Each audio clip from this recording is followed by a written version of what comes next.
Hello guys, TM here. Today I'm going to be reviewing Atomicrops, which is a roguelite farming action game. Now before getting to the review, I quickly want to mention that I was given a review copy in order to make this video. However, my opinion will still remain objective in order to further improve the game and bring awareness to my audience. Now that we got that out of the way, let's get into the review. The story of Atomicrops is that we are a city boy who visits his uncle's farm due to him passing away and giving the property to his nephew. After exploring and going inside a bunker, a nuclear explosion appears out of nowhere that eradicates everything and converts some of the remaining animals and plants into horrible mutated monsters. This is when we get out of the bunker and fight the monsters to survive. The person that has created the cinematic scene has done an amazing job, as it looked absolutely beautiful and felt like I was watching a cartoon show. When we start the game, we arrive at our base. In this base, there are multiple things we're able to do. The first is being able to choose our character. The characters felt very unique to me, as each of them have a different playstyle. An example is Lavender, who starts with 2 bees and increases crops grow rate by 20%. The other is Rye, who has a 50% chance for the weapon to repair at the end of the day and starts with a turret. These characters are unlocked as we progress into the game.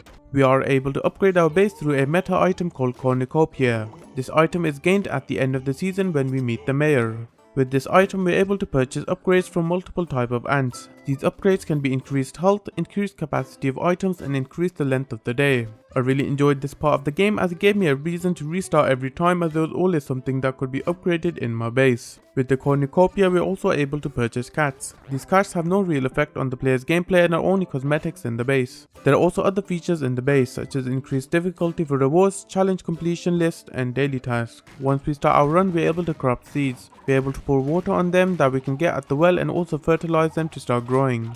We are able to gain fertilizer by defeating enemies. If we are able to crop the same type of seed in a 2x2 grid, then they will fuse into a large plant. We are also able to gain different types of seeds by purchasing them or completing the objectives in the biome.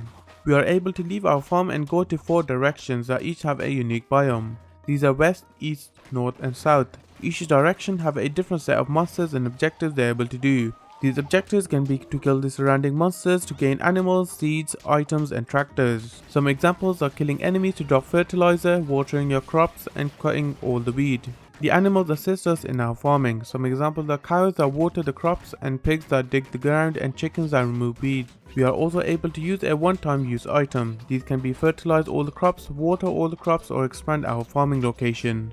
Each location can be further traveled by requiring wood to build bridges. We are able to gain this wood by buying it from the mayor's town. At night time, we must hurry back to our farm, as multiple waves of enemies arrive to destroy our crops. After defeating the waves of enemies and surviving the night, a helicopter arrives and takes us to the mayor's town. This is when we are able to sell all the crops we are able to gain during the day. The weapons were one of my favorite part of the game, as upgrading them does not just add increased damage but changes their attack pattern, which felt very satisfying, as it felt like my weapons truly evolved when fighting tough enemies. We also have roses as currency, which we can use to buy health seeds, which we can grow in our farm or interact with the NPC. If we are able to give roses to these NPCs, we are able to get a skill. These can be example drones that attack players, riding a horse for increased speed, and having audibles surround the player for protection. If we are able to give these NPCs multiple roses, then we have the option to marry them, in which they help us on our run. Once we have nothing to buy, we are able to go back to the chopper and start on the next day. This process is repeated until the 3rd day, where at night a boss arrives. I really enjoyed the bosses in this game, as each of them test the player's ability in a different way. Once we are able to defeat the boss, we are sent back to the town. However, this time we are able to meet the mayor, who gives us a ranking and reward on how good we did. Once we go back to our farm, a new season will begin, and this process is repeated. I found the visuals to be very enjoyable, as it is very colourful and vibrant. I also absolutely loved the design of the plant and trees, as they bounce around and catch the attention of the players. In conclusion, I highly recommend Atomicrops, as it has an amazing combat system and a farming system with endless replayability. I tried to point out in my review if there is anything that I do not like or needs further improvement, however I did not find a single negative point in my gameplay. Thank you guys for watching my video. If you are interested in the game or want to check it out, I have a link in the description to its Steam page. I hope you liked my review, and be sure to expect more coming. I'll see you guys in the next video. TM out.